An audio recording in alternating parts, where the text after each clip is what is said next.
Olá, povo de Deus, graça e paz do nosso Senhor e Salvador Jesus Cristo. Mais uma vez quem vos fala, pastor Mateus Alves, da Igreja Apostólica Sol da Justiça. Com muita alegria estamos aqui mais um dia para trazer a palavra do dia, continuando nosso estudo. Hoje finalizando o Evangelho de Marcos, capítulo 14, do versículo 53 até o versículo 72. Que está escrito assim na palavra de Deus. E levaram Jesus ao sumo sacerdote. E ajuntaram-se todos os principais dos sacerdotes e os anciãos e os escribas. E Pedro seguiu de longe até dentro do pátio do sumo sacerdote e estava sentado com os servidores, aquentando-se no lume. E os principais dos sacerdotes e todo o concílio buscavam algum testemunho contra Jesus para o matar, e não acharam. Porque muitos testificavam falsamente contra ele, mas os testemunhos não eram coerentes. E levantando-se alguns testificaram falsamente contra ele, dizendo: Nós ouvimos-lhes dizer: Eu derrubarei este templo construído por mão de homens, e em 3 dias edificarei outro templo, que não foi feito por mão de homens. E nem assim o testemunho deles era coerente.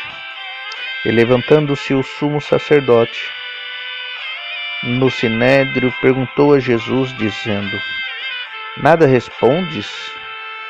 Que testificam contra ti? Mas ele calou-se e nada respondeu. O sumo sacerdote lhe tornou a perguntar e disse-lhe: És tu o Cristo, o Filho de Deus?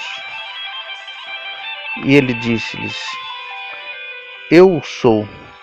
E vereis o Filho do Homem assentado à direita do Todo-Poderoso, e vindo sobre as nuvens do céu.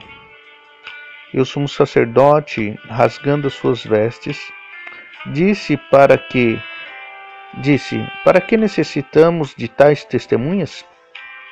Vós ouvistes a blasfêmia que vos parece? E todos consideraram culpado de morte. E alguns começaram a cuspir nele e a cobrir-lhe o rosto e dar-lhe punhadas e a dizer-lhe: Profetiza. E os servidores davam-lhe bofetadas. Verso 66. Pedro nega Jesus. E estando Pedro embaixo no átrio, chegou uma das criadas do sumo sacerdote. E vendo a Pedro, que estava se aquietando, olhou para ele e disse: Tu também estavas com Jesus, o Nazareno? Mas ele negou, dizendo: Não conheço, nem sei o que dizeis. E saiu fora ao apendre, e o galo cantou. E a criada, vendo outra vez, começou a dizer aos que ali estavam: Este é um dos tais. Mas ele negou outra vez, e depois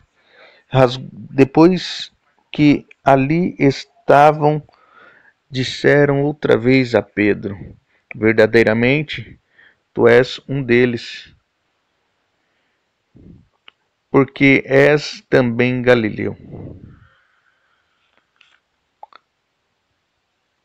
E ele começou a imprecar e a jurar: Não conheço esse homem de quem falais.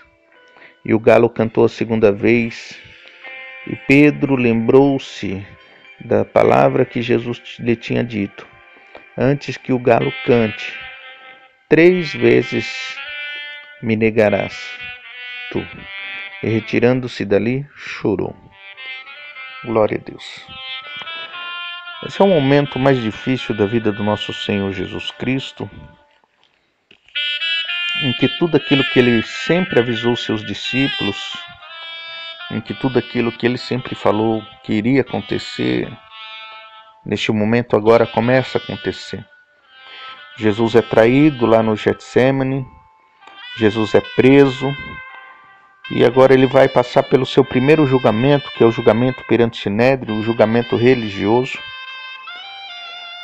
E ali, como nós podemos entender, e você que ouviu, viu que tentaram de todas as maneiras arrumar uma culpa a respeito das suas falas, a respeito dos seus ensinamentos, mas não puderam arrumar culpa contra ele, porque os testemunhos não eram coerentes, não eram verdadeiros. Mas Jesus veio para falar a verdade. E o problema é que as pessoas às vezes não aceitam a verdade e não entendem a verdade. Quando o sumo sacerdote pergunta se ele é realmente o Cristo, o Filho de Deus, e ele fala que ele era, e vereis o Filho do Homem assentado à direita do Todo-Poderoso, eles então se indignaram com essas palavras de Jesus, porque eles tinham a Jesus como uma pessoa normal. Eles tinham a pessoa de Jesus Cristo como uma pessoa natural. Eles tinham o Senhor Jesus como mais um homem igual aos outros. E o que Jesus fala é a verdade, que ele veio do Pai e ele tornaria para o Pai, e se assentaria no trono ao lado do Pai. Quando Jesus fala a verdade a respeito da essência da pessoa que ele é, os sacerdotes, os escribas, os fariseus, toda a classe religiosa não aceitou e ficaram indignados com as palavras de Jesus, porque na visão deles, Jesus era um homem natural e estava se igualando a Deus. Mas na visão de Jesus, eles eram homens naturais e queriam ser autoritários ou tão grandes como Deus. Então Jesus, quando fala a verdade, incomoda-os, e eles então usam as falas de Jesus para condenar o próprio Jesus à morte por causa da sua fala, por causa da sua colocação, em que para eles era uma afronta, para eles era uma blasfêmia a atitude de Jesus de querer dizer que estaria no trono ao lado de Deus. A verdade vinda de Jesus incomoda muitos religiosos até o dia de hoje. E ele disse que ele é a vida, e ele daria vida e vida em abundância. E mesmo assim, nesse julgamento de Jesus, na qual os homens não compreenderam nem o antes nos seus ensinamentos e nem o depois quando ele ressuscita, sempre tentaram parar, sempre tentaram neutralizar, sempre tentaram de alguma maneira fazer com que a palavra, a verdade, fosse calada. Mas o que as pessoas precisam entender é que a verdade é quem liberta, a verdade é quem transforma, a verdade é quem muda, e essa verdade plena vem só de Deus. Jesus Cristo é o caminho, a verdade e a vida. E ninguém vai ao Pai a não ser por Ele. Não existe outro caminho, não existe outra maneira, não existe outra forma. Jesus é o caminho. E da mesma maneira que os religiosos na época ficaram indignados com as palavras de Jesus, hoje as pessoas ficam indignadas quando o centro do assunto não é Jesus. Jesus é a essência da vida, Jesus é quem liberta, Jesus é quem cura, Jesus é quem transforma. E as pessoas, quando parece que querem falar que é outra pessoa que também faz alguma coisa, e nós sabemos que não faz, elas se sentem ofendidas, se sentem de alguma maneira atacadas, porque ainda não conheceram a verdade.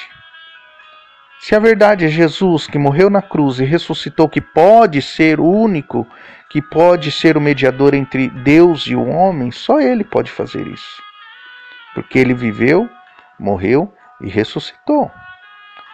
Muitas pessoas ainda continuam querendo matar Jesus nos dias de hoje para que a verdade dele não seja proclamada.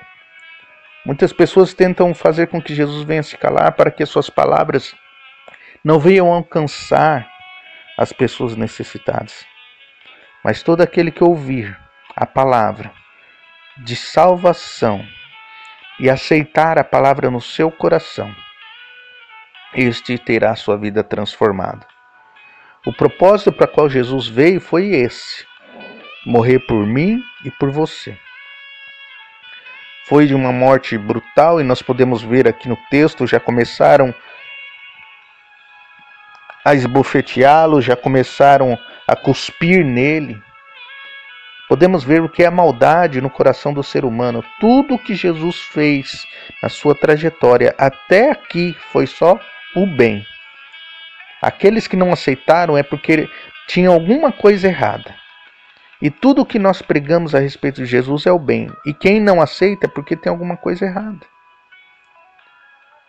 Querem se justificar ou querem usar os seus pensamentos ou seus pontos de vistas para que seja o correto, mas não é. E da mesma maneira, os religiosos, os homens que tinham autoridade, tentaram calar Jesus, tentaram parar Jesus. Nos dias de hoje não tem sido diferente.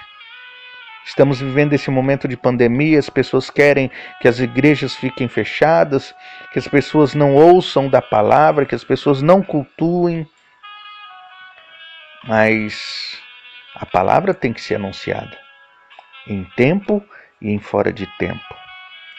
Não importa a condição que você esteja hoje, se você abrir o teu coração, Jesus hoje vai mudar a tua vida e a tua história. Muitas pessoas não aceitam a palavra, não ouvem e não praticam a palavra, mas a sua vida continua numa mesmice. E nesses anos de experiências andando com Jesus, é que muitas vezes, sempre ouvimos uma palavra de rejeição ou de negação mediante aquilo que pregamos ou aquilo que anunciamos. Mas quando vem a dificuldade e bate na porta da pessoa, a pessoa é a primeira a nos chamar para fazer uma oração. Infelizmente, as pessoas estão deixando para o último momento das suas vidas aquilo que é tão precioso, que é estar nos caminhos do Senhor. Jesus veio para dar vida e as pessoas estão perdendo a vida por causa de nada. E quando vem a dificuldade, aí correm para Jesus querendo a vida. Jesus pode dar vida e vida em abundância. Mas o que você precisa entender é que a tua felicidade vai ser completa e plena a partir do momento que você viver para Ele a cada dia.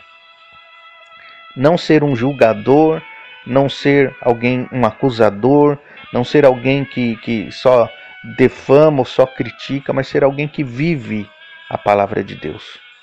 Então viva a palavra de Deus a cada dia. Não importa o que as pessoas falam, o que importa é a sua convicção de fé. O que importa é a certeza que você tem no coração. Se Jesus é o teu Salvador, se Jesus é realmente aquele que cuida de ti, você vive para Ele, não importa o que as pessoas falam. Você tem uma convicção de fé, isso ninguém pode tirar do teu coração. Então fique nessa convicção e fica firme nos caminhos do Senhor a cada dia. E Ele vai te abençoar, te prosperar e te guardar. Amém? Que Deus te abençoe, que Deus te guarde, que você tenha um dia abençoado, um domingo maravilhoso com a tua família. Se você puder, à noite, na Avenida Felicidade Vilela, número 127, às 19 horas. Hoje é o nosso culto da família. Você é meu convidado, que você possa estar ali conosco e ouvir a palavra e ouvir os louvores. E eu tenho certeza que você possa ser tocado pela palavra de Deus. Se você não pode estar conosco e quiser ou assim desejar, os nossos cultos serão transmitidos ou pelo Facebook da igreja, pelo Facebook da pastora Maria Paiva e também pelo Instagram da igreja no @IAPSDJ. Tá bom? Que Deus te abençoe, que Deus te guarde, que você tenha um dia abençoado em nome de Jesus.